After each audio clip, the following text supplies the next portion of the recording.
All right, so let me go ahead and read the description for your Game Jam page. How does your game represent mode? Blocks for Babies contains two playstyles in one, the titular baby mode and a hidden surprise mode that's revealed soon after starting. These are not the only distinct modes in gameplay, but avenues for the player to channel completely different attitudes. It's time to go baby mode.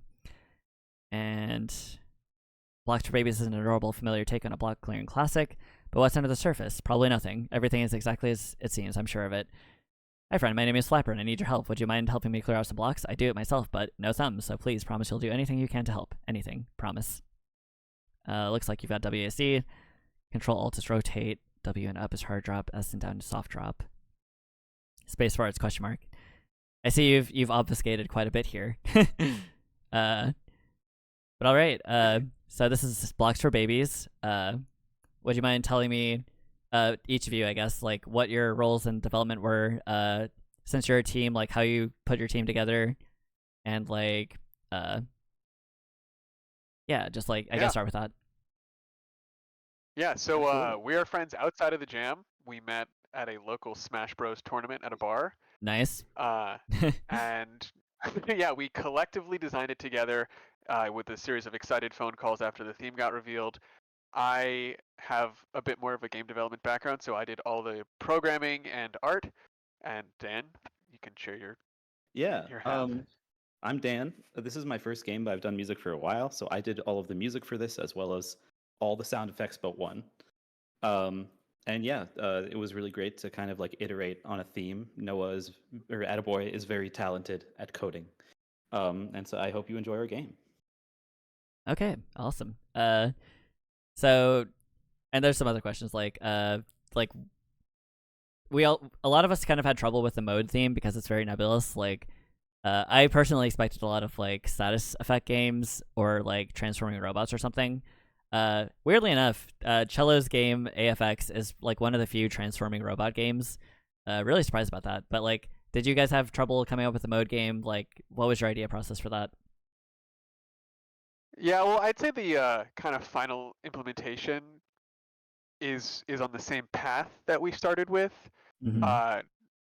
which I don't know. Yeah, there's the hidden mode that was alluded to, so that Okay. Yeah, it took us a while to solidify what we wanted to do. It was a lot of late night phone calls being like, oh, should we do like something that's a JRPG that is top down? And we just eventually decided on what you're gonna see. But yeah, so something that surprised me playing a lot of the games is a lot of people took it so literally. Like I saw at least 3 or 4 games that were based around mode, like the mathematical mode, right? Which was super cool, but not something I would have thought to do. Oh yeah. I personally also went through that. Like I thought like, what about mathematical modes? And then I was just like, I don't know how to make that into gameplay. And then I thought about like musical modes. There are a few musical mode games, and I feel sorry for those people because there's going to be like 4 people that understand that. Like I kind of understand it, but I couldn't explain what a mode is musically. But when I first heard the theme, I instantly thought also like Mixolydian mode, and was like, well, maybe we can make that into like the flavor of the game has something to do with the Mixolydian modes. If like, because I don't know how to make gameplay out of that, but like you could make Mixolydian Meadows as like a level name, or like Lake or Loch Lydian, I think was the other one that I had in my head. But yeah, nice. It was fun to see what people ended up doing. I have to wonder, like, I don't personally know why Mixolydian seems to be so popular. I have a friend who went on Steam by Mixolydian 3, I think, for a long time. And, yeah, like, I don't know exactly what makes that one stand out, but a lot of people have seemed to latch on to that one. I'm a Dorian guy myself. You're a what guy? I'm a Dorian guy. Nice. Is that the spooky one? Yes. Right. Do you follow 8-bit game or 8-bit music theory? I don't follow them, but I have seen some of their videos. Right. One of my favorite videos is the Dorian mode one, specifically because it references a very specific track in The Legend of Zelda Oracle of Seasons, where they use Dorian mode to make a very sandy desert theme, and it just works, and it's insane. So I highly recommend that video if you're interested. But yeah, thank you. So let's see, what was the musical modes? I think Bozoki Hero, I reached out to that developer, and they also use musical modes as sort of an Easter egg, I guess, in the music.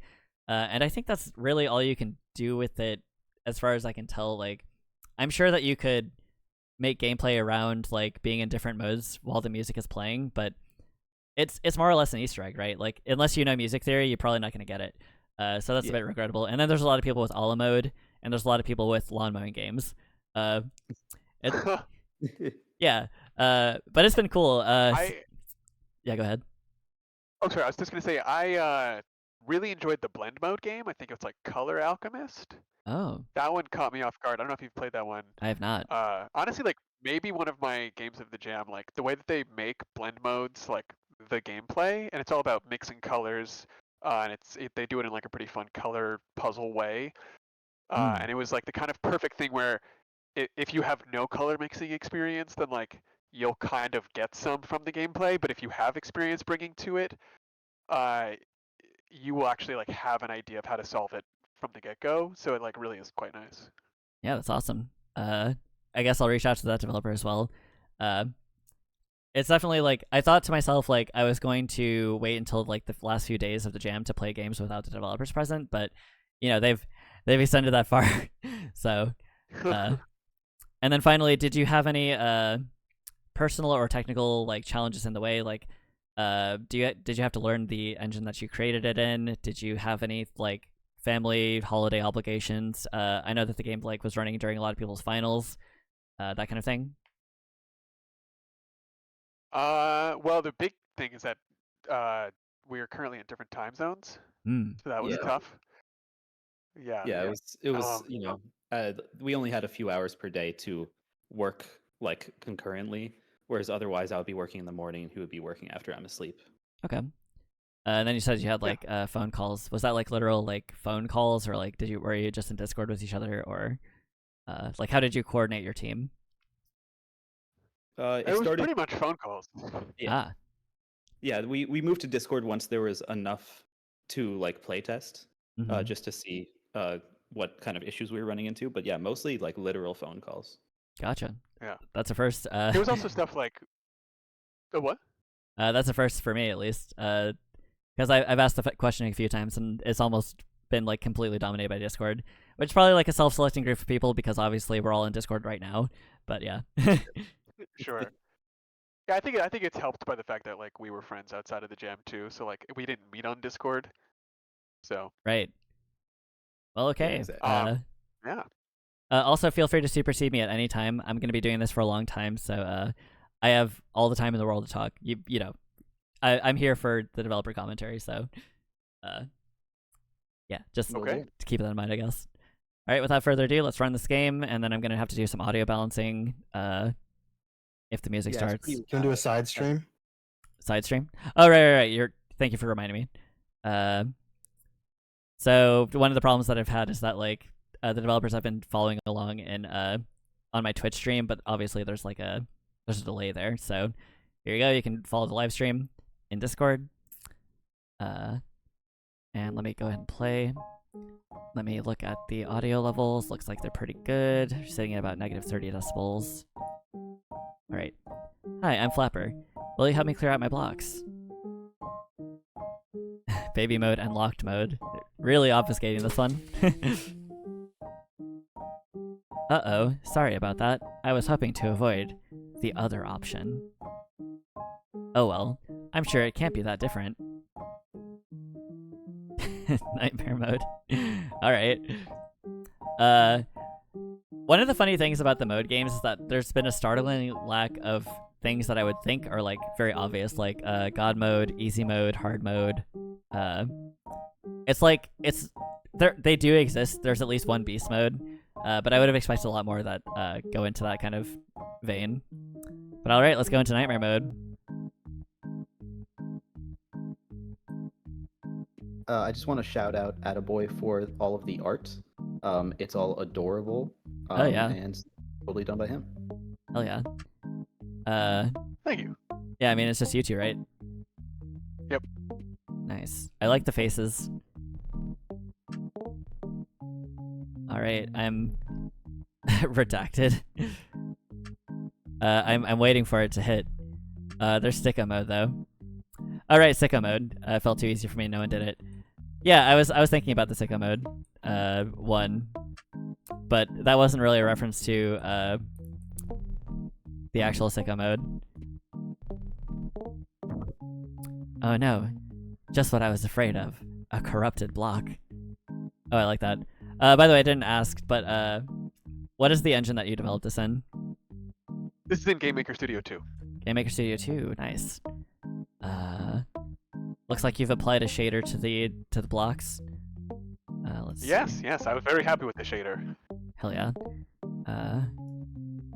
Wait. Do I have to click? Okay, I think I do. Where's my mouse? You can't clear them like the others. They just pile up, and the thing is, there's only one way to deal with them. Redacted. Space annihilate. Oh fuck. Alright. I see. Yeah, so that's the big reveal. Yeah. That's so funny.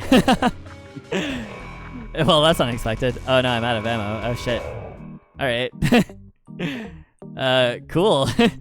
Yeah, so you didn't have too many blocks on the board, but something that I think that AttaBoy was able to do that's really cool is that it's kind of like a live like map of your board, like whatever blocks you kill in Doom mode, Nightmare mode, whatever you want to call it. Right.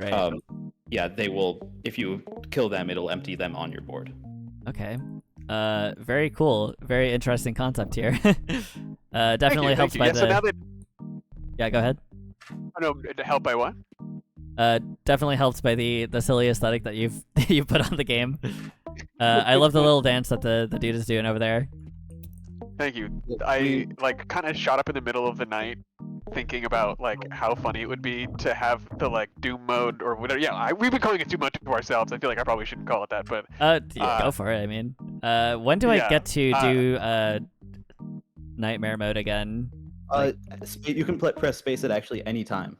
I'm pressing but you need space. bullets. That's the big I thing. need bullets. Oh, I have to clear the bullets. Okay. Yes. That is Understood. the big thing. Very cool. Continue. I think you were on a tangent, or just like talking about. Oh it. yeah. I like shot up in the middle of the night about like how funny I thought it would be if he did his little top hat dance. Like how funny it would be to zoom out of like the demonic mode into him doing his like little top hat maneuver. Yes. Very good comedic timing. Yeah, and Thank you. something that we put in intentionally is we matched his little dance to the BPM of the music, just to give him some in-universe. Yeah. There's a lot of including me. Teleco also has like synchronized, like music synchronized actions. So I think that's just a favorite of indie devs, probably. I would imagine. Let me do this. Oh fuck. Nice. All right, we've opened it up. Oh, nice. Let's open up this pit. All right. I've got bullets. Let's open this bit. All right, it's time. Where the fuck are those corrupted block motherfuckers? I know these ones. They're poor doomed souls. Yeah, so now that you found this mode, the other technical limitation is that I've never actually done 3D in Game Maker prior to this. I do have like a history of it with 2D, but this was new. I'm out of ammo. Yeah, so I was talking with GrogDev, who is the developer of Terror Survivors, and he was kind of telling me the same thing, that like people don't really expect 3D in Game Maker. Making that work in Game Maker is crazy. Yeah, like, and the funny thing is, like, Game Maker has had 3D support for a long time, like as long as I remember. Yeah. But like everybody is Game Maker users are always very impressed when people seem to get it working in for this jam. Oh fuck. Damn it, I pressed control multiple times and my mouse like highlighted on the screen. And to clear it, I pressed it again and then it just made it drop, so shit. There's been a lot of games that use like what's the word for it? Like you have to press shift a lot. Like split screen had me pressing shift a lot. And I was just like what if this activates like sticky keys for some people or something, like the nag screen comes up for it? That was totally. actually an issue that I had on my computer, but I just learned only 4 at a time. Any more than 4 is a little bit problematic. Right. Okay, that's one row clear. I've dug myself a deep hole with that one. So, nice, a Tetris. Oh, fuck yeah. All right, 10 bullets. The stupid dance, dude, it's so good. Very cute. I also like how you made it colored outside the lines. Yeah, thank you. It was like oh, sorry. Oh, well, nah, go ahead. I was just gonna say like that was both part of this game is like it is all artistic decisions, but also like it's really easy to draw that character. Yeah. What tools did you use Makes it all for great. drawing everything? And I used AttaBoy or AceBrite. I don't actually know how it's pronounced. I think everybody pronounces it A-Sprite. All right, well I'll join in. AceBrite. Yeah. I mean, I it's used just easy. AceBrite. I Shit, fuck. did all the shaders are of course like in GameMaker. The there's only like one real shader, which is you can see it's the God, background. okay. It's the like corruption shader is a variation of it. Oh, you're at the Oh my okay. God. One off the top. Yeah, Holy shit. I know, I'm But fighting the it's- boss. you've accumulated a good amount of ammo. Nice. Oh yeah, that's true. I don't know if I'm gonna be able to get this one. I don't know if the math works out. The math ain't mathin'. It's okay. Oh, God. There's a fail safe in place for you. Okay, cool. Did you have any technical challenges in implementing any of the mechanics in this game? Yeah, and there's actually like one like major thing that like we had to leave out because it just didn't work at the last second. But like honestly, it's the kind of thing where like Oh wow. you don't. Oh, cool, nice. You had that. You may not even hit it. So. Nice. That was cool. But yeah, so that's Yeah, the basic thank you. gameplay loop for blocks for babies, and yeah, you can see your speed is now 1.25x. Okay. Does the game have a completion state? No, Nope. you've pretty much hit it right now. Gotcha. I mean, Yeah. That's cool. I'll keep playing. Cool. Because you know, I do want to ask more questions. You were saying about the technical things to implement. Yeah, the completion stage. Oh yeah, was so that- there's. Yeah. Wait, what was that, Dan? Well, something that happened near the last minute was we were really trying to implement a game over state when you die to the boss. Mhm. But sadly, there was a last minute bug that we just weren't able to get ironed out in time. Right. So a lot of devs, including myself, were really panicking because we worked all the way down to the wire. I submitted Teleco with like 12 minutes remaining. And so my team and I were freaking out because we thought we had a bug that like prevented you from seeing the ending that was supposed to clinch the whole experience. Did you have anything like that you were working on all the way down to the wire? We were certainly working on the whole thing down to the wire. I actually pulled an all-nighter the last day just to like get everything done. Yeah. But like, yeah, the game over state was like kind of the little bonus that we were trying to put in. Basically, we had settled on there being no game over state because there's just no time. Then we got that extra half hour or hour at the end. Yeah. And at that point, we actually had jumped into the Discord chat to like figuring like everybody's probably like amped and energized from having submitted their game down to the wire. Like I bet there's people who want to talk about it. Yeah. And I think this is probably around when I was playing Clyde Breach of Contrast. Nice. But yeah, and then Dan comes in and is like, they actually announced that we have an extra half hour. So I tried my best to get in there with the game over state, but it bugged. So Ah, damn, I dude. decided not to mess with it. It's okay. We're actually thinking of releasing this as like a standalone experience. So Oh, yeah, that's one of the questions I like to ask. So yeah, like, where do you see this going if you work on it further? yeah, so I think like, oh Dan, you can go. I mean, you're the coder. You're probably more equipped. Okay, well, I mean, I just think that the core experience is already here. And like, I've gotten enough positive feedback from a lot of the commenters saying that like they think it's fun and that like the twist on Tetris gameplay is like novel enough that like it actually challenges them as a Tetris player, which has been pretty cool to see. And like some players don't get that there is like a utility to the Doom mode in that you can clear the board and, you know, set yourself up for interesting Tetris clears. So it's been kind of interesting in that way. But we think that the loop is strong enough that like I feel like as a game on Steam, like a kind of a cheap arcade game, maybe like $4 or less, Yeah. like this could be a pretty fun experience. Yeah.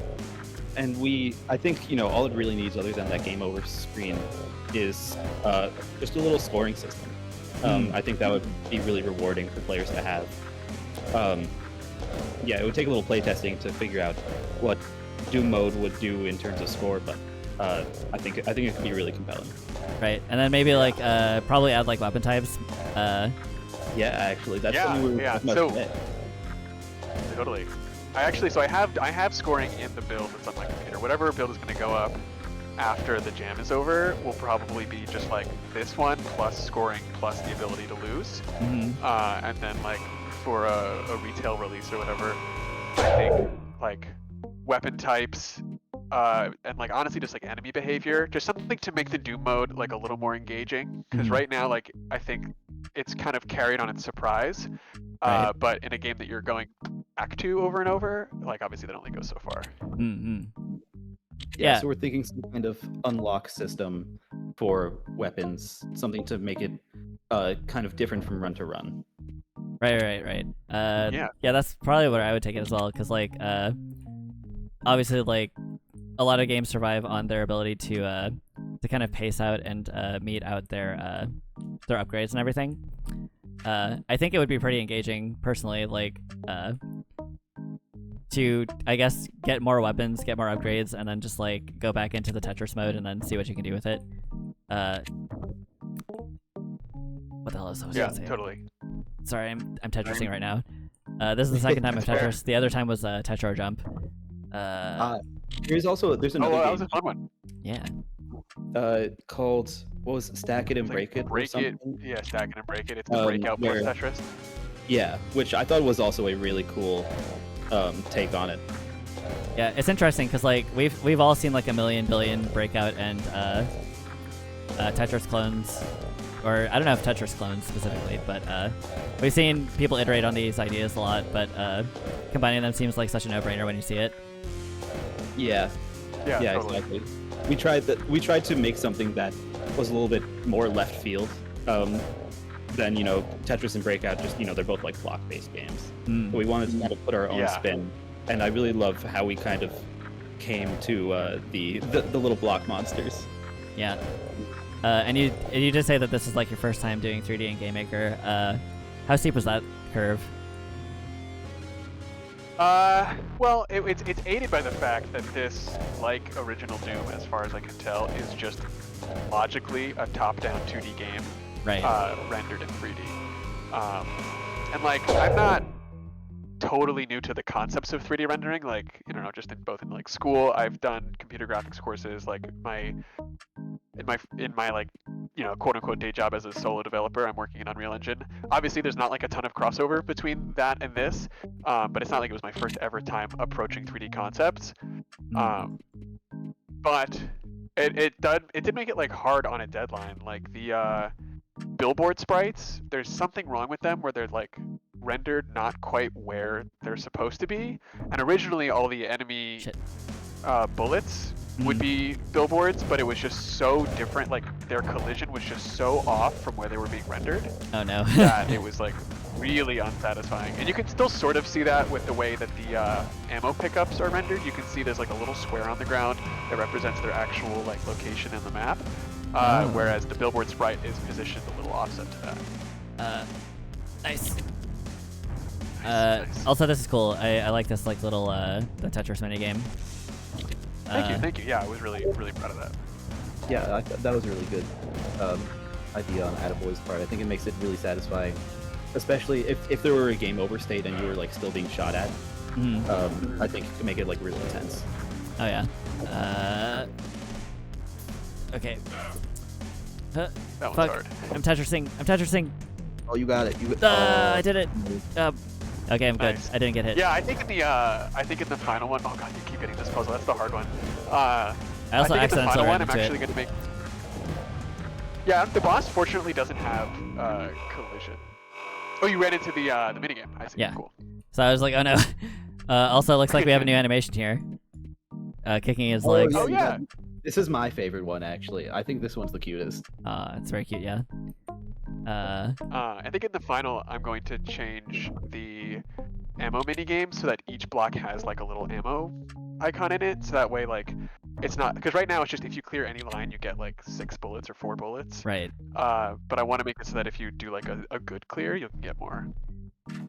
Yeah, I was kind of thinking like, I I mean, now that you're saying like getting a good clear would like incentivize you to think about it harder for the boss section, that makes sense. But I was thinking like maybe have like a full magazine or something icon, just like you're getting a mag from clearing this block. What the fuck? Totally, something to indicate that. Yeah. I'm Tetrising. There was one commenter. Yeah, Tetrising it's a really like brain occupying state. Yeah. It really is. Sorry, go ahead. You had a commenter? Oh yeah, I had a commenter comment about how they, like, if they were to leave a note, they would want the gunplay to just be a little more interesting, which I totally agree with. But that's been something I'm struggling with to like think about what would make it more interesting. Yeah, Doom style gunplay and a boomer shooter. Yeah, right. I don't know, So like I'm gonna have to go back to the original Doom and probably just take notes, I think. maybe just turn it into a more modern boomer shooter. I've got a friend that like he's been playing a lot of like Quake. I don't know, rocket jumping in a fucking Tetris like. Dude, that would be awesome. Yeah, I think. Jumping and then like being on top of the blocks, maybe that's gives an Oh, advantage. nice. Yeah. Yeah, I think ultimately the next step will be turning it into an actual 3D shooter as opposed to like a 3D rendered top down. Right. Do you think you'll continue working in Game Maker for it? Yeah, I do, because I think like part of the aspiration for this is quick and like I don't want to say easy, but like I don't think there's any need to recreate it. And I think the aesthetic is some of the appeal. Like it's very simple, and that's okay. Yeah. I keep Oh, wow, you forgetting. Oh fuck. Oh, you have so many. You have 75 bullets. I have 75 bullets. Okay, let's do it. I was like, I keep forgetting about the corruption of the blocks. What the fuck is? Yeah, there is one. You actually can clear corrupted blocks in normal Tetris mode, but the only way to do it is to have a full line of them, Right. and that's just sort of like out of necessity. Yeah, we had Otherwise, a it bad. would like really. Yeah, we had a bad glitch that gave you infinite ammo. If there was an ammo block in a fully corrupted line, it would just repeatedly give you. Huh. Yeah, it would just clear more over and and more. over. That's wild. I think you mentioned that the billboard sprites gave you a lot of trouble. Was there anything else that hounded you? Like, did you feel like you hacked something together in the game? Honestly, like it's a pretty simple game. Oh, sorry, Dan, go. I think something we wanted to do. I guess it's not really hacked together, but the enemy movement, I think, is something we're gonna like iterate upon. That we weren't able to flesh it out entirely. Yeah, it's very much a first draft. It's sort of like, well, at the risk of like revealing the magic, if there is any. But the movement for enemies is literally just like the closest 3 enemies to you will move to kind of a dedicated format, or not a format, a dedicated formation, which like ends up feeling kind of dynamic, and it ends up feeling like a little unpredictable, and like there's always someone after you. Right. I mean, again, Pac-Man does it the can same hold thing, on for a right? while. Is that actually how Pac-Man works? Yeah, Pac-Man, the ghosts move on a specific. Each of them moves in a specific pattern, and it ends up seeing random. Yes. It's like one of them avoids you, one of them approaches you, one of them is random, and the other one does something I don't remember. Oh. I want to Clyde. Trav says could be fun to like kick the blocks in first person and force them to clear. That would be awesome. Oh yeah. Yeah, totally. You could just go all A melee option. just make the Doom part the most Doom you can, you know? Yeah. I had a close friend play the game and was like, so like, what do you think you're gonna do? And I was explaining how I'm gonna bring forward some like more, try to make the Doom mechanic a little more interesting. He's like, well, do you think you could do like Doom Eternal in that? And I was like, try, man. I can really try. Right. Oh fuck. Oh my god. I think I have enough bullets for this though. I think so. Yeah. That was a comment we got actually a couple times as well. Was that there were a couple of people being like, I built up too many bullets over the course of Tetris mode that by the time I got to the boss, it was a little trivial. I see. Yeah, I mean, so when I made Teleco, I don't know if either of you played it. I think you said you didn't yet. But I have not yet. Yeah. So when I made it, like, I mentioned this before you joined the stream, or at least the Discord, but like, I made sure to make it actually fit within the 10 minutes that they said that ostensibly Donkey would be playing the game. Oh, whoa. Yeah, like I wanted it to wrap up and like present the idea and sell it without any, because like I didn't want there to be a lot of like content that didn't make it in, and then like nobody would see it, right?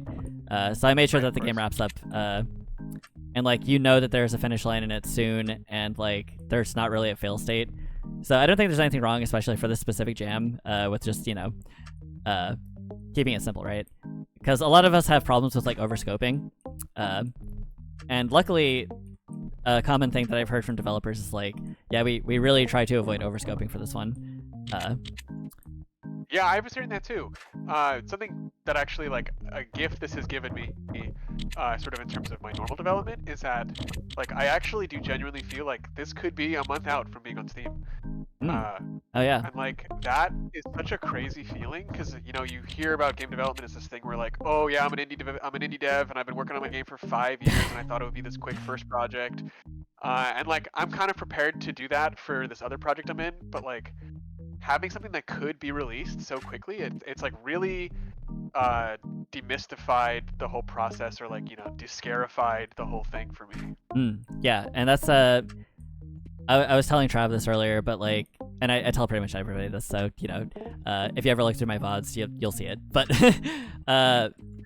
like, part of the reason that I wanted to do these, I didn't like set out to do this. I kind of just fell into this role naturally, but like, part of the cool thing for me is that nobody's interviewing like small-time developers. Nobody's like seeing how the meat is made, I guess. Like yeah. we only recently, people have been making fun of like Toby Fox for having spaghetti code. He wasn't aware that switch statements existed, so all the dialogue on Undertale is literally just like a nested if statement, nested in other if statements. God. Yeah. I've been seeing those tweets, and I'm like, why? I was wondering what caused that. Yeah. Yeah. Okay. Yeah. One of my friends has been also reading like I think a book or something, or like a PDF about the development of the Undertale translation, which is very interesting. But like, some of the games that are the most respected games that exist, that have the biggest followings, that have the best ideas, are fucking held together with like duct tape, right? Like, you don't know what challenges that they had. Health depleted. Oh shit. First time I got that. But yeah, like, being able to hear what weird problems that other devs had and how they hacked their games together has just been so fascinating. Because a lot of indie developers, especially when they're starting out, feel like game development is like this daunting thing. They'll never get the hang of it, like, or they'll think it's too easy, and they just don't know the ins and outs. So I am kind of thinking about turning this format into content and just like regularly reviewing itch developers and maybe putting it on YouTube. That would be awesome. That's something no one else is doing as far as I'm aware. Right, so maybe carve out a niche there, but that's for another day, I suppose. But yeah, like spoiler alert, I'm planning on developing Teleco into a full release that I plan on having for an October deadline, because it kind of has spooky themes in it. Sure. But like, the whole point of game jams is to get anything out there, right? And right. When you do that, and then you're just like, oh, all I needed was like a little bit of fire under my ass, and then like, and yeah, you've made something that's practically complete, and like, you have a scale for it. You don't want to overdo it. That's incredibly valuable. Like, knowing when to put the brakes on it, when to stop it, because a lot of people get psyched out for their first game, right? I spent an entire year working on an RPG Maker game that I probably have to make from the ground up again. I do plan on making it again, but yeah, like, we had a really horrible model of just pretty much crunching every single month. So just like, yeah, hearing about other developers and like what they go through for it is just super cool, especially small time ones, because even games you respect are, again, held together with duct tape. Totally. I think we had a lot going for us too. Like, I had already made my quote-unquote first game that never got released, and so like, the 2 or 3 years of like making something and then remaking it every 6 months because I just got better and everything looked embarrassing now. Right. Everybody loves refactoring. Everyone loves refactoring. It's my favorite pastime and job. Yeah. But yeah, like, that we didn't really have to deal with that for this, both because like I'm kind of past that in, I think, my skill set, but more importantly because it was only like 2 weeks. So yeah, only 2 weeks. You got a deadline. you gotta make it work. It's very cool. So continue. Thank you. Yeah. Oh, I think the goal is to just sort of get as far as we can for like a complete, something that feels retail worthy, and like the closer we can do that to the actual Donkey stream, just because like I don't know how many people are searching like for subversive Tetris clones in their day to day. Right. So if someone wants to play it, it'd be nice if it's like available to at least wishlist. Right. Yeah. I had the same thought myself. Just like I haven't really been on Twitter. I haven't really used it for anything. So I finally made one. Just so that people had a way to find the project if I plan on keep developing it, which I do. Yeah, totally. Let me go ahead and clear some of these accursed blocks.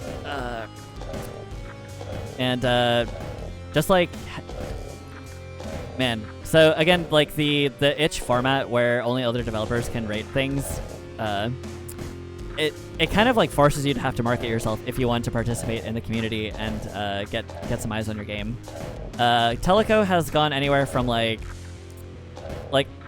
my initial plan was to just let it go out there into the ether and then just like see how it does. But when I realized that I could just search out other developers and then see what they think, then I kind of had to fall into a marketing position where I'm just like, okay, I have to make sure that people can see me, that I'm talking with people, that I'm connecting, and making sure that like I'm finding the audience. And the interview thing is honestly the first thing that I was thinking about, and then later I was just like, well, maybe I should be a bit more explicit with my references to my game. But yeah, it's shot up to like, it's been as high as like 6 or 7% in the popularity rankings, which is like, it's kind of insane. Like, we're a small community. Like, this is only 500 submissions. But even when it first dropped, like, I had no reference for how big a game jam would be. So 500 seemed like a lot. I was like, there's no way I'm gonna break like top 50%. Surely there's like much more experienced people that are working on much cooler projects than me.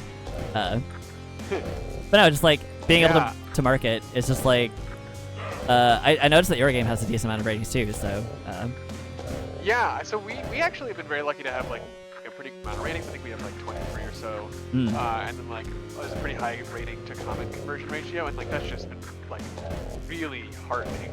Like I've been describing it to family and friends, like it just feels soul filling to like make something and then have it be received in the intended way. Yeah. And also with your audience, because like a lot of people, like when you give your playtest to somebody who's just like a regular friend or family, sometimes they just don't get it, right? We've all been there, I think. Yeah. And these people who have the language to describe like what exactly this weird game is, which is so fun. But that being said too, like I don't understand the popularity algorithm on itch. Like we've done well, so like I'm absolutely super far from complaining about this. But like I looked today and saw that our click-through rate is like 0.6%, which I just don't even know how to engage with. Yeah. Like I said, I found it a bit weird that I've scrolled past a lot of games, but I haven't seen baby blocks, or maybe it just didn't stick out to me somehow. That's a different problem, of course, but of course, right. But yeah, like for me personally, being able to talk to other developers who have gone through similar trials and tribulations as me has been like just so much fun, dude. Like networking, marketing, specifically to your audience, because like again, like some people just don't get it. Like most people don't get it. We're a weird niche community, and we've all formed around specifically a weird YouTuber who talks silly. Right. That's been my like. Have you heard of Donkey? It's got like it's got kind of funny voice. Good voice. Yeah, funny voice. Funny things to say. There's a lot of memes. Yeah. Cause like Donkey has 8 million subscribers, which to me feels kind of low. With how much cultural relevancy Donkey specifically has. Yeah. So I tell people like, yeah, Donkey is so culturally relevant in the space that he was literally in a mainline Sonic game.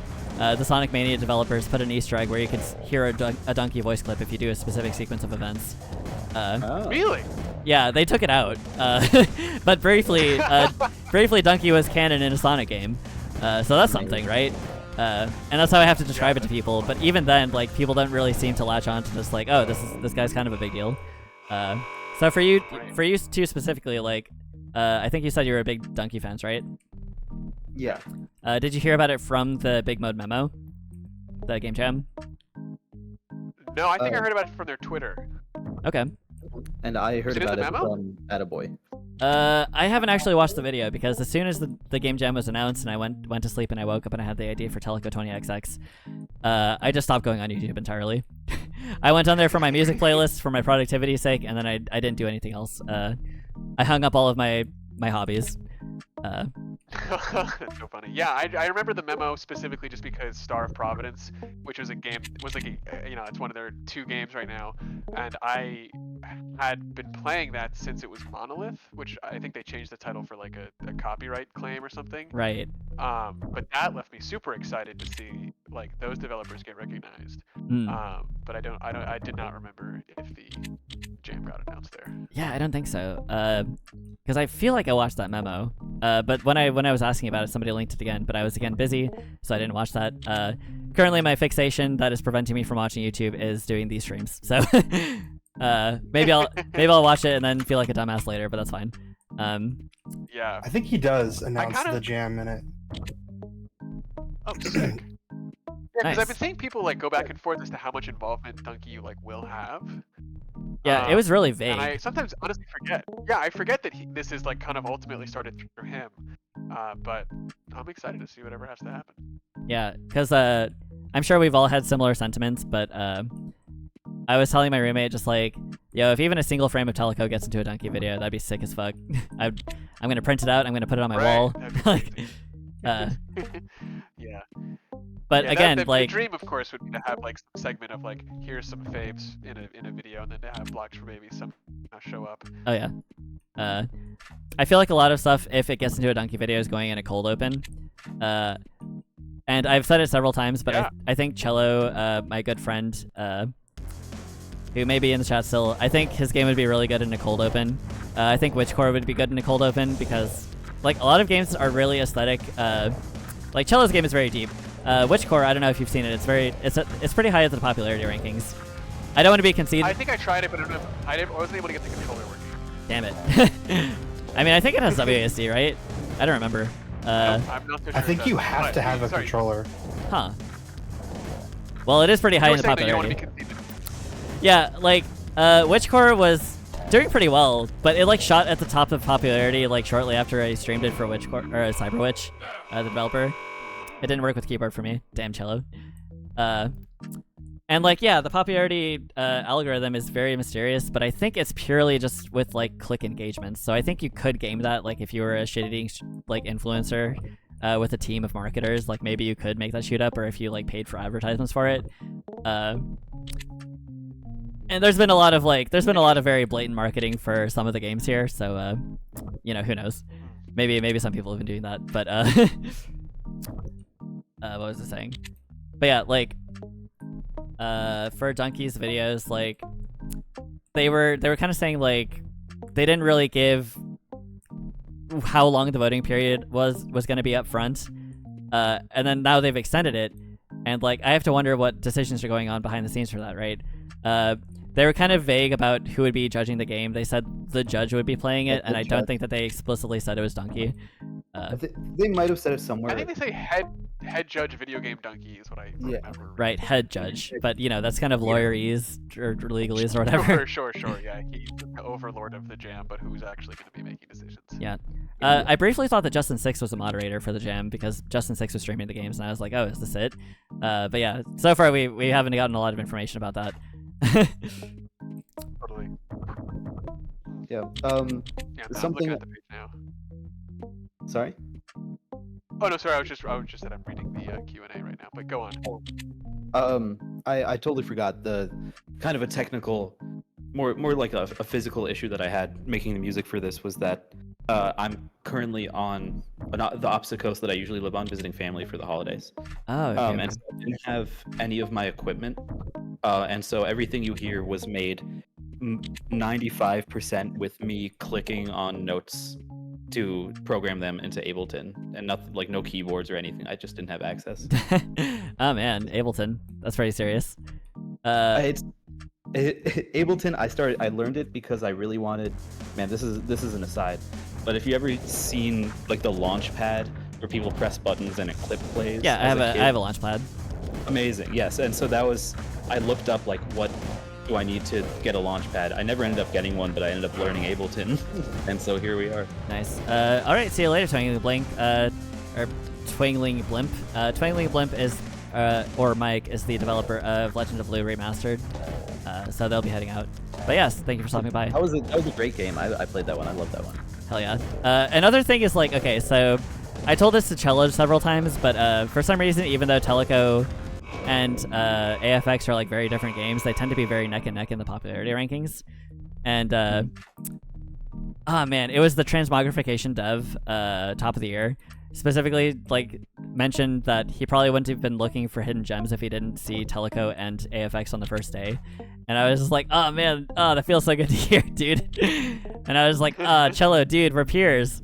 You know, like, it's incredible to hear people who have made things that you respect, like, you know, praising your work, right? And that's the thing that I think indie devs probably don't get a lot of. So I'm just very happy to be able to participate in the community. But yeah, so you're talking about the Launchpad. Yeah, I also have an APC 40, but I'm not very familiar with Ableton. It's once you get the basics, it's honestly not that bad. It's the UX is honestly the worst part of it. Yeah, I remember. There's one, like, the default boot up screen. I don't know the names. But the one that has all of the tracks side by side is something I will never use in my life. I always click to the one on the right that shows me, like, chronologically what's playing. Right. And that took me like a good couple months to figure out, because I started actually I used to do sound design for live theater. Oh.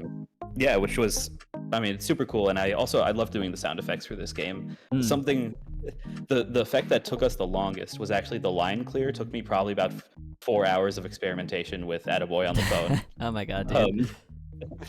Because it's like, you know, you got to get that one perfect, because that's what Tetris is all about.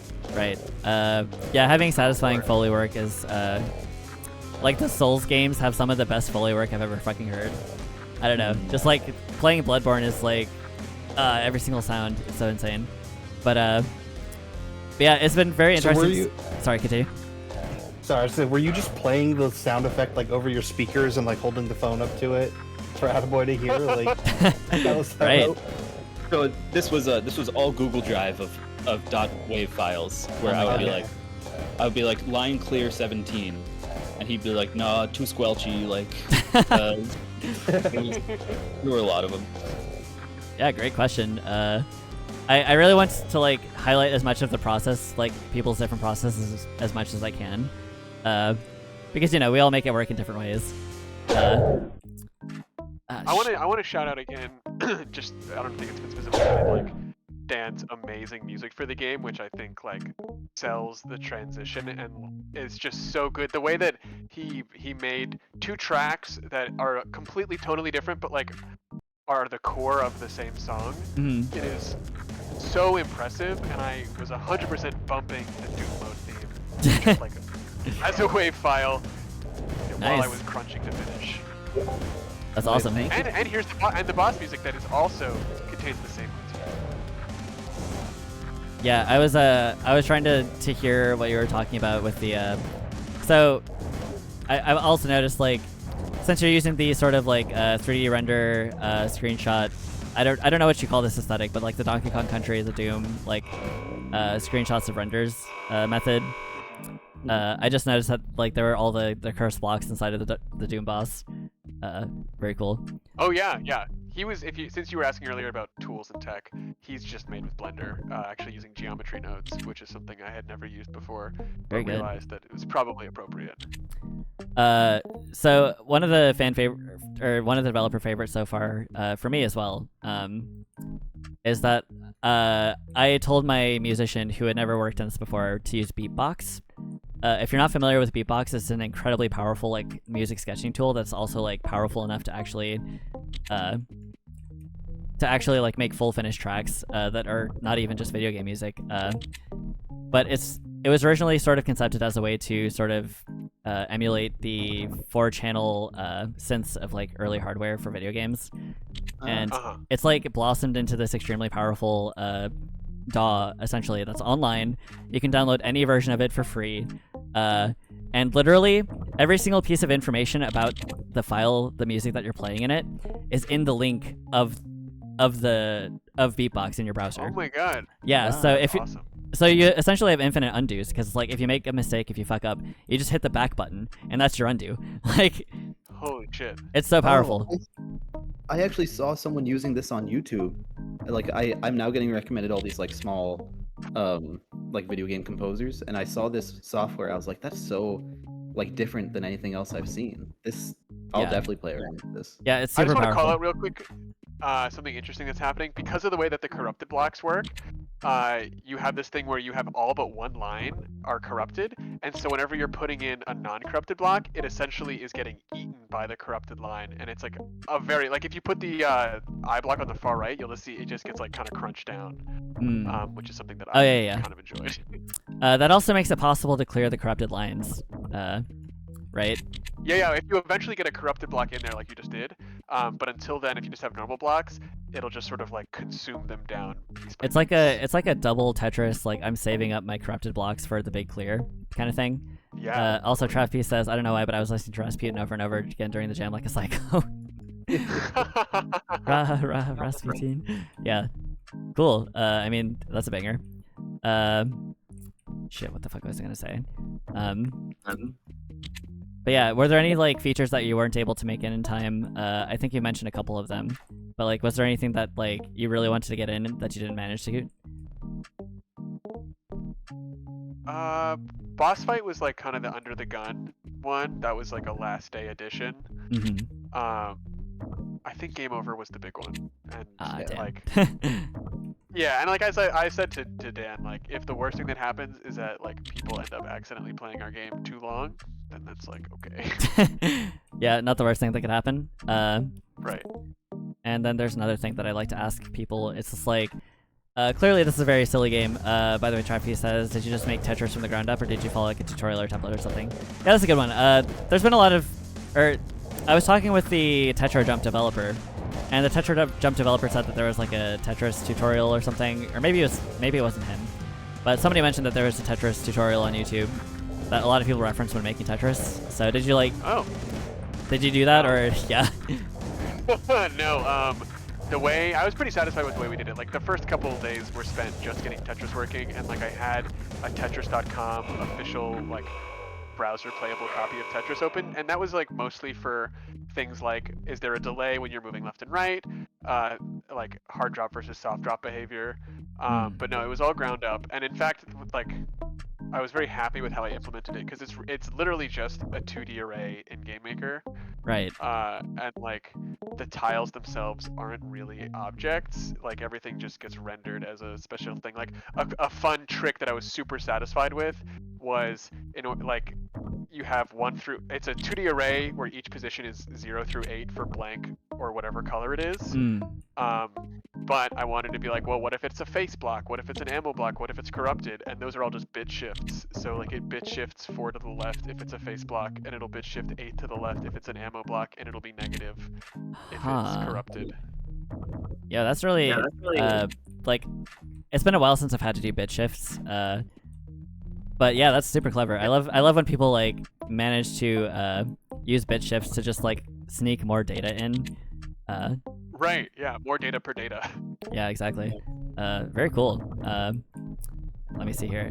It Oh looks yeah. like I'm Here's just it's eating getting everything. just like numbed up. Yeah. Nice. I'm sure I could use that to my advantage. Except I don't have a score, so. Yeah. Don't worry, it's in the build. But the question is like what to make everything actually cost, or I guess how much score to give you. But we'll figure that out. Yeah. Right. So I wanted to ask, like, did you have the opportunity to get your game play tested very much? That's something that kind of falls through the cracks for a lot of developers. Yeah, that fell through the cracks for us. Just we knew that tone-wise it was like pretty good, because I would kind of crack up. I would crack myself up playing it as the transition happened. Yeah. But in terms of like balance or anything, no, it was just us. And in fact, like it was only late in the game that Dan was able to play because he's on a Mac. And I only had the Windows export target, or at least I thought I did. And so it wasn't until I started exporting to HTML5 that I was able to like get his input whatsoever. Yeah, well, I was able to install GameMaker and play like the GameMaker download files, but there are some weird issues with that as well. Okay. Yeah, compatibility like terrifies me. I have no idea. Like, I don't have a Mac. I don't have a Linux machine. I don't know how I'm supposed to test these on machines that I simply don't own, right? Yeah. Yeah. So I guess exporting to browser would solve that at least. Yeah, actually, like, I was a little afraid because I've heard a lot of things of, like, HTML5, especially with regards to, like, transparency and, like, blend modes. But that was, the great equalizer. I was like, oh my god, anyone can play this. Like, as long as you're not using some obscure browser, then, like, you can play Blocks for Babies. You can play Blocks for Babies. Yes, very good. The sadness has now entered my heart because I do not have a DMG export of Teleco20XX. So Dan will never play my game. It's okay. okay. What this has taught me is that I need a PC. Wow. if only for games. Yeah, so I don't remember if any of you mentioned it, but have you done other game jams? I think AttaBoy, you said that you did. Yeah. The only game jam I've completed prior to this. Actually, no, I've done one like way long ago, but that's not worth looking into. But I did an Opera GX jam that GameMaker ran, and that one I found super discouraging actually, because like they don't have any of the built-in community functions that itch has. So that was like you submit the game, and if you weren't like one of the top 5, you heard nothing the whole time. Oh my god, you dude. could seek out in the forums, but like people weren't really doing that. But I made a clicker for that, like an idle clicker game that I was pretty proud of. Right. Well, cool. So Dan, since you said you've learned that you will be you need a PC, I'm assuming that means you'd like to participate in more game jams. Absolutely, yeah. If anyone's looking for someone to do a score, or sound effects, or anything, I'm definitely open to do it. I am excited to like build up a portfolio of this stuff. Music is something I've always loved doing. And video games are something I've always loved playing, but I've never really had this kind of opportunity.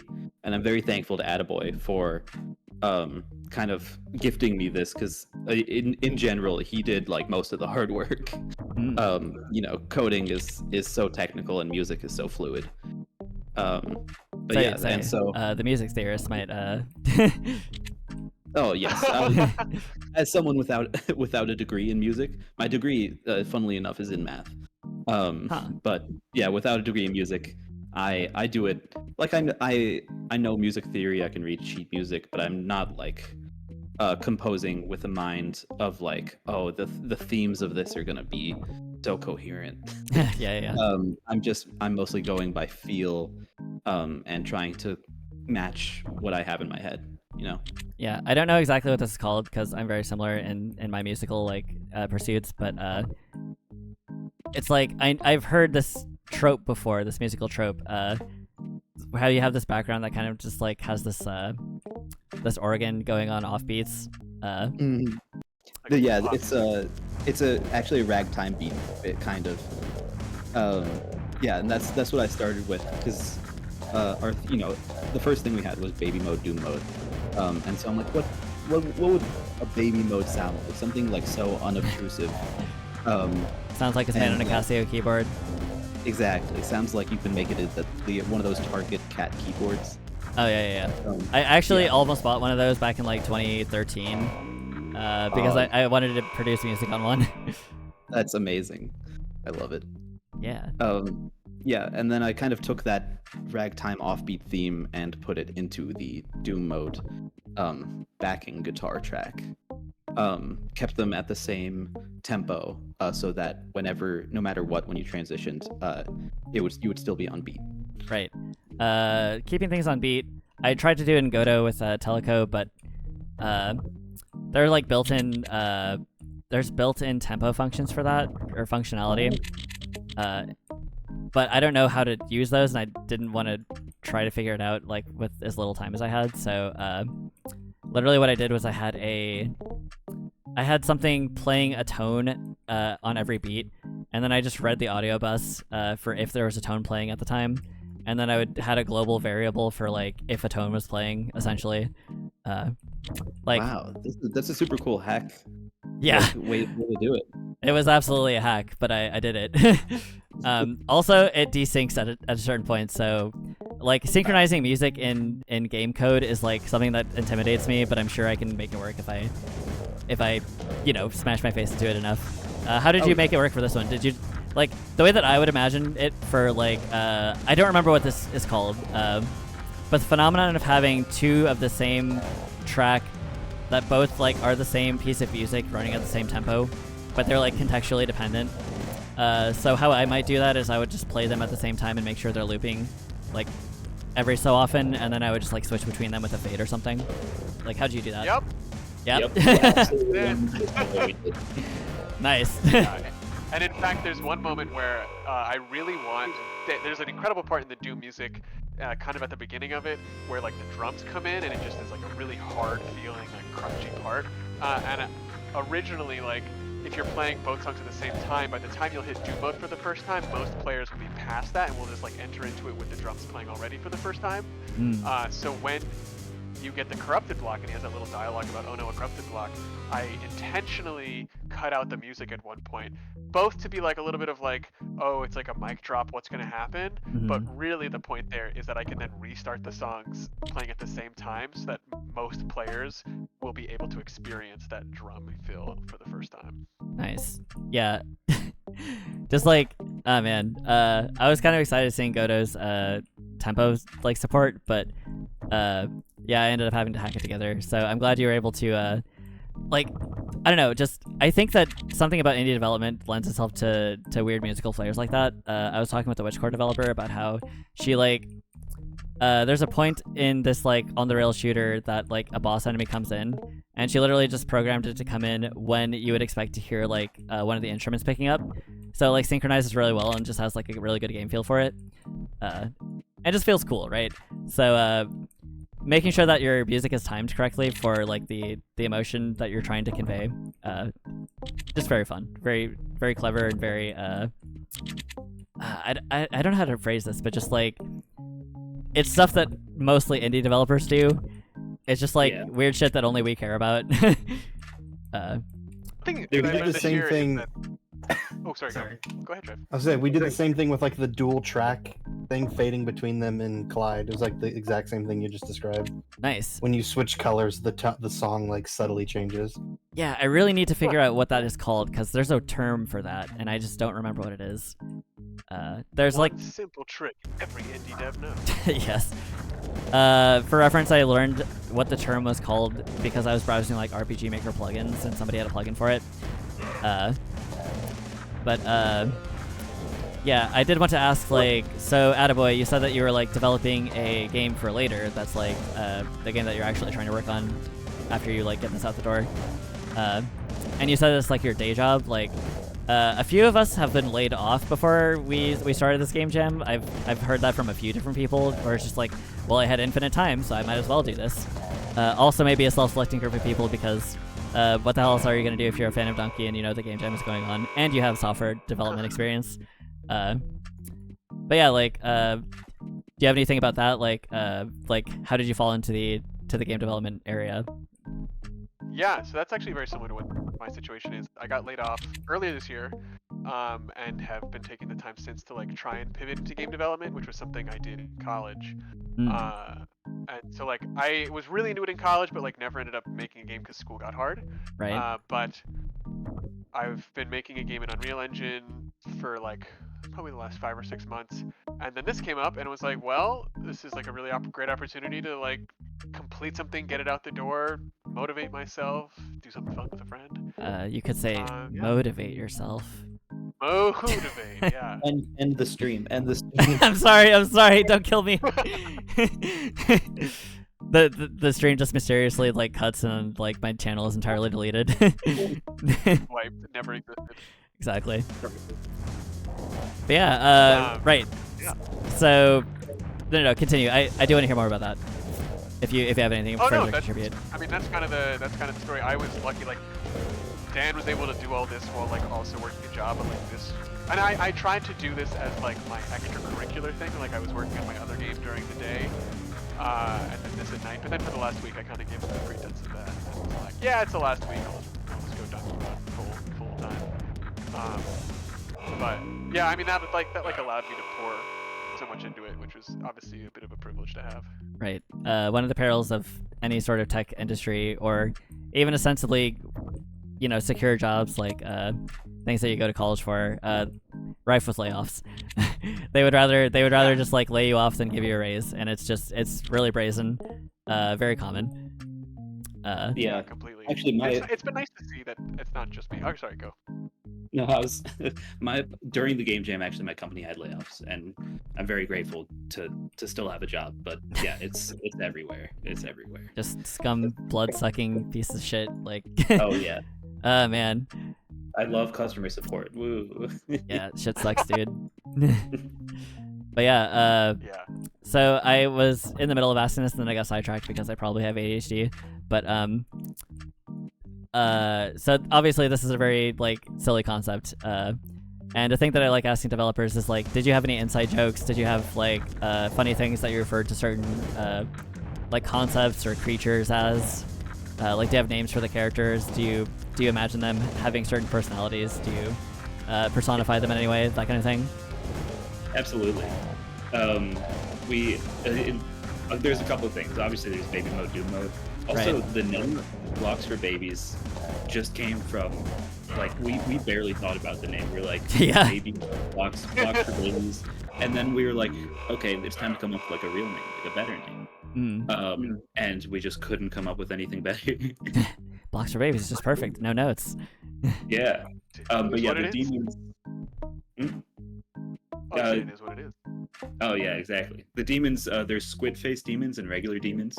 Mhm. Depending on I think if they're cursed or not. As well as a lot of the sound effects have their own names. Like the line clear was the bloop for a long time. A lot of squelches. Yeah. Nice. Yeah, the Foley work is really good. I had somebody. Sorry, go ahead. I was gonna say there's one sound effect. I think it's actually the gunshot. I don't think started off as a gunshot, and I want to say No. it might have even been like because we were originally gonna do different line clear sounds for the number of line clears you got, and we just didn't have time. But one of those I think was the gunshot sound, and it was like, wow, you're really taking this block out back and pulling the trigger. Yeah, exactly. And so it was like, well, it's time to make the gun sound. It was like, kind of have. Yeah, nice. Yeah. I added a little bit of I think explosion flair to it, but yeah, the gunshot noise, other than the clicks, was already made because I wanted to do a hard drop. Got a royalty-free sample of a sandbag getting punched, but it ended up being way too hard. Way And too so- hard, or like hard in what way? Like it sounded like someone was getting punched in the gut. Oh, okay, gotcha. And so I would scrap that, but I renamed it like Death Sound Doom Mode or something. And yeah, it eventually got incorporated into the gun. I also want to shout out how cool AttaBoy made the gun in Doom Mode look with the little severed hand. Oh, I gotta look at that actually. Yeah, I was gonna ask, like, I don't know if there's a name for this, but it kind of looks like early 2000s computer graphics. Just like Yeah. the way that it's rendered, I guess the weird smoothness of it.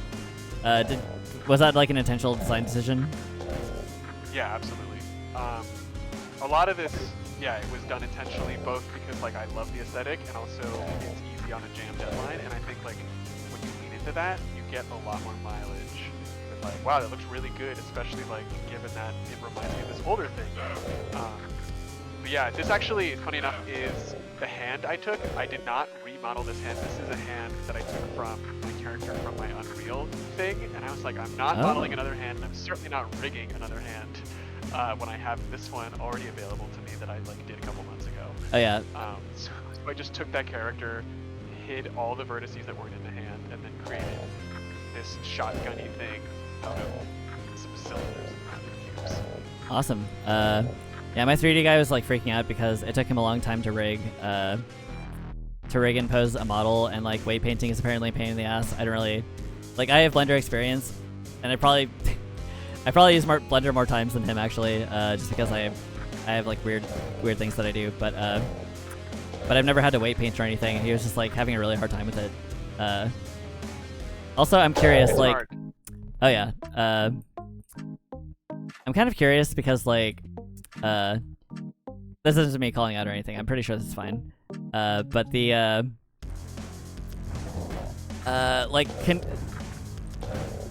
right. I had at least one person make music for multiple games. That was Chris Norton. Did music for RAM, and I'm blanking on the other one. But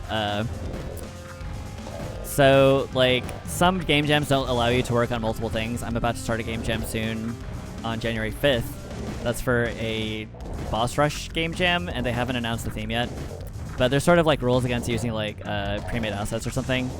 Donkey's specific one said like if you use like asset store stuff or something, just make sure you have the rights for it. I did actually. Oh, and I forgot to mention this to you, Trav. I know that cheat mode activated literally just uses straight up the models for Solid Snake in Snake Eater, as well as the demo man from Team Fortress 2. Just like straight up. But Sorry, I cut out for a second there. What was that? Cheat mode activated uses the models for Solid Snake and Snake Eater, as well as Oh yes. well as Demo Man from TF2. Cheat mode is so weird. I don't know why I weirdly like love it, but it's like, I keep coming back to it. But Yeah, it's it's so very weird amusing. and janky. But yeah, like Demo Man and Snake are just in it for. I was just so baffled by that. Yep. I was also in the stream with Justin Six when they were talking about it, but that dev said that his brother made the art for the game, and I was like, okay, cool. But also these were not made by you probably. But yeah, like I would hope like I think that a lot of games are definitely needing in music. So I'm sure Dan, you could probably find a lot of people that are wanting for it, but just make sure to look out for that. Oh, 100%. Anything I used was Creative Commons. No. If it wasn't- Not in terms of like the licensing for it, but being able to join multiple jams, because I'm sure you could find multiple people to just like work for. Mhm. Okay, definitely. It's a little sad when That's a thing that's like a real rule where they say you can't work on multiple. Some of them, at least one. I might be talking out of my ass because I've literally only seen it for this one jam. Because this one did not have such a stipulation. But like, I don't know, just like some of them are really vague. Like the one that I just mentioned, they have rules for like, they're like, if you use the assets, then make sure you have the rights to them. But they also say don't work on the game jam before the game jam starts, and it's just like, well, you told me that I can use assets that I already have the rights to, but I can't work on like new models for it. Like, you know, it's like nearly impossible to enforce. It's weird. But yeah, like creatively repurposing like your own work is like really cool to me. And also with the sound packs and everything, there's been like a lot more information coming out about how Nintendo is like kind of rampant in using like old sound packs or like I don't know what they call them, but like compilations of like essentially royalty-free music. So a lot of the iconic sounds that we know are literally just from sound packs that Nintendo used, and they're the people that you'd expect that make everything from the ground up, right? I think I'd heard about this, especially like, and it was back in the days when these would come out on discs. Where, Yeah. like, so that it's not like we can find them so easily now, but like they would get these big royalty-free discs. Yeah, and that's how you have like, I don't remember which tracks they were. It might have been the Dire Dire Docks theme, and like one other game where it's like both of them use this exact thing, and they hardly sound different. Yes, you're talking about sound fonts, I think. Sound fonts. Sound fonts. Isn't that just like fancy instruments? Kind of. It's kind of a pack of instruments. I know that like the Mario 64 sound font is pretty popular, and I keep seeing like uploads of popular famous albums, but in the Mario 64 sound font. Right. Yeah, I've seen those too. And also I know Toby Fox used sound fonts for the Undertale soundtrack, but no, like specifically they do actually they do literally just have like royalty-free music essentially that they downloaded from a disc. Wow. Which again, very surprising for Nintendo. Yeah. There's a great video that AttaBoy showed me about how cool the sound effects in Breath of the Wild Tears of the Kingdom are. Mm-hmm. It's really interesting how they do it. Like I'll just paraphrase, but the pickup sound, the one, I can't really do it by voice because it's a sound effect. But it's actually just a sped up like 5-second tune, and they sped it up enough to make it kind of unrecognizable, but then it works really well. Oh yeah. I think that's a pretty common trick in a lot of early video games. Another thing that Mario did, like the Bowser laugh that we all know, is the same laugh as the Boo laugh, except the Boo laugh is sped up, and the Bowser one is slowed down. So yeah, a lot of Foley work. I've been very curious to see what people do for Foley. Aggro Mode, the developer for that, literally just like spoke into a mic. I played Modes of Being, which was a very abstract game, and they had like literal singing into a microphone that obviously wasn't very like wasn't very good. But you know, they were trying to evoke a jam or evoke a vibe, and the Slimed developer just told me, I think the other night, that they had a lot of wet, squishy like slime noises, and literally they were just blowing bubbles into a bowl of water. That's awesome. Yeah. For my next project, I'm definitely going to do more like live Foley work, but as I was without my audio interface and microphone, I tried it through my laptop's mic, and it's just not worth it. I was just thinking of something. I can use a Creative Commons sound to like base something off of. Mm-hmm. All right. Yeah, for early on, we like did talk a little bit about like, well, what if we just have like bang as kind of the placeholder sound effect? You mean like speaking bloop. Bang into the mic? Exactly. Like Dan, you have to work on your stuff, but until then, like, what if I just say bang, and then that's what's in the game for now. It would have been hilarious. Yeah, a lot of people like. I've been telling a lot of my developer friends, or just people that are creatively inclined, you know, like, you use placeholders, you like prototype as quickly as possible. It doesn't matter if it's like literally gray blocks. Just do what you can to make the core mechanic like feasible as quickly as possible, and then go from there. Don't polish until much later. Yeah, I definitely get that, and I saw some games that were like, there was this one game, I don't remember the name, but he had made this like beautiful art, and it was so cool and like detailed, and then he just ran out of time for the core gameplay loop. More steps than anything, and it's too bad, but you know, hopefully he'll finish it at some point. Yeah, and also another what's it called, like a sticking point, just like get a team, dude, like find people to help you. Yeah, like, you know, humans are social creatures, and it's our biggest superpower, just cooperation. So just on a pure labor perspective, like getting help is one of the biggest buffs you can possibly have. Yeah. We were put on this earth to make video games in 18 days. Hell yeah, exactly. By crunching as hard as possible after being laid off.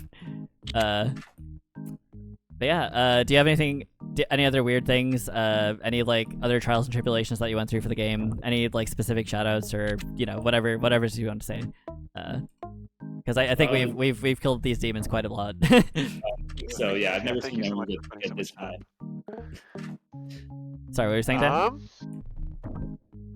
I was just saying that I've never seen anyone get to this high of a multiplier. Nice, hell yeah. I have at least one high score. The Modus developer says that I have the highest score in that game, or at least did, like, as of 10 days ago. That's awesome. Yeah. Yeah, go ahead. My only shout out is honestly to AttaBoy for making all this possible for me, particularly. A lot of great work went into it, and he, you know, crunched for like probably half of the jam, and I'm really appreciative. Nice. Well, I'll throw my shout out right back to Dan. The music, in my opinion, makes the experience. Like, yeah, I hope if someone is listening that wants to be the musician or something on their team or sound effects guy, then they'll consider it. Yeah, it's right there in the Twitch chat. If you want to find Dan, DanielRock9 on SoundCloud. Yeah, and I'll put my Twitter as well if that's. Go for it. I have no policies. I have no moderation. I am just some asshole on the internet. Aren't we all? Yeah. Aren't we all, right? Yeah. Exactly. Yeah. And thank you to you, Jack. Thank you for thanking me. Yeah, totally. Thank you so much for this. This is so nice. I mean, like you were saying, there's not a lot of this on the internet, and it is nice to have an interested audience and like someone to talk about this with, because we spend so much time. Exactly. Yeah, we're all passionate creators, I can tell. So just giving people the space to to have a neurodivergent fixation on talking about it. You know, it's like, please let me info dump on you, please. Exactly. Okay, well, barring any further comment, then I guess I will wrap this up. This was once again Blocks for Babies. Definitely a baby game. Wait. Did escape? I pressed escape. What did that Oh do? yeah. Oh yeah. Escape ends it. Fuck. Oh no. You might want to put something there. Good thing that I only did that just now. But yeah, Blocks for Babies. Definitely a very good contribution to the jam. Very silly. In the best ways, of course. Thank you. I'm forgetting the mascot's name. Let me. Do you have it there? Where is it? Yeah, he's flat. It's in one of them. He's Flapper. Flapper. Hell yeah, Flapper. We stand Flapper. Flapper is the goodest of That's- good. You know, Absolutely. a good baby. He's our sweet little guy. Yes, sweet little guy.